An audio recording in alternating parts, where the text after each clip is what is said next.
So let's talk about the risks of C-sections. C-sections are very safe surgeries. It's something that we do all the time.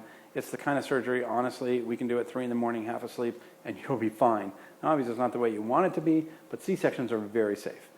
There are risks of any surgery. So the general risks of surgery are bleeding. Now, with C-sections, you can bleed, but it's unusual to have an excessive amount of bleeding where it's going to cause you problems.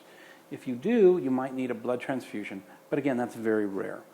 You could get an infection either in the incision or deeper in or anywhere else in your body from surgery, and that's a rare event as well and can be treated with antibiotics. There's also even a smaller risk of injury to other tissue like your bladder or your intestine or a nerve or a blood vessel, and those are very rare injuries, and when they are, as long as they're recognized, can be fixed, and generally you end up being okay.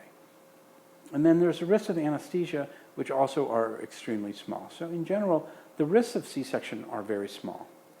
Now, the risks of C-section go up with each subsequent C-section. And so some people have this sort of magic number. You can only have 3 C-sections, or you can only have 4 C-sections.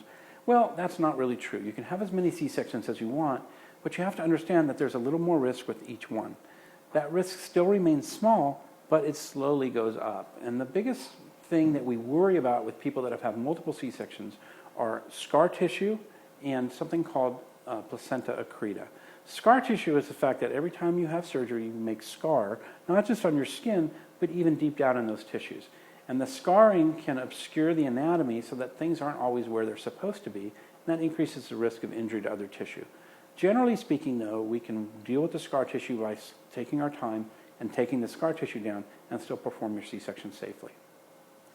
Placenta accreta is an issue where the placenta, which is the tissue that supports the baby, that passes the blood through the baby and the nutrients and the oxygen, and that's supposed to come off right after the baby's born. That's so-called afterbirth.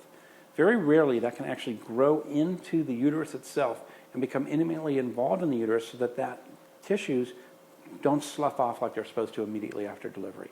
That can become a major problem, in some cases requiring massive transfusion or even hysterectomy, where the only way to get rid of the placenta is to remove the entire uterus.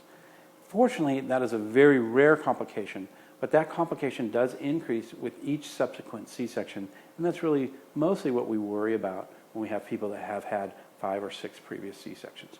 But even then, in general, most of those C-sections go perfectly well. Medtwise.com